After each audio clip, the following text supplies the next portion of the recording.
Bu 45 soniyalik tajriba hayotingizga bo'lgan qarashingizni butunlay o'zgartirib yuboradi. Buning uchun sizdan bir narsa so'rayman. Ko'zlaringizni yuming. Hozir ichingizga qo'ysangchi, yaxshi ko'zimni ochib eshitaman deyotganingizni bilaman. Lekin bu safar menga ishoning. Agar ko'zlaringizni yummasangiz bu tajribadan hech qanday ma'no qolmaydi.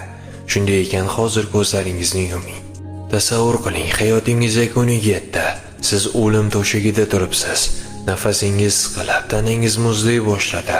Ko'z oldingizdan butun umringiz, bekorga sarflangan yillar, amalga oshmagan orzular, aytilmay qolgan gaplar va qo'rqoqlik sabab boy berilgan imkoniyatlar birma-bir o'ta boshladi. Siz dunyodagi eng katta pushaymonlikni his qilyapsiz.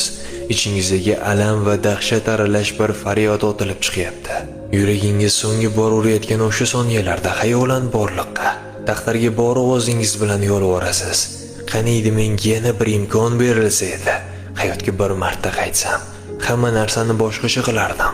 Vaqtimni qadrlardim, qo'rquvlarimni yengardim. Chinakamiga yashardim deb butun borlig'ingiz bilan so'nggi najotni so'raysiz va ko'zlaringiz manguga yumiladi. Endi esa ko'zlaringizni oching.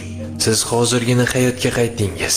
O'lim to'shagida turib orqaga qaytishning olib so'ragan millionlab insonlar ichida bu imkoniyat faqatgina sizga berildi.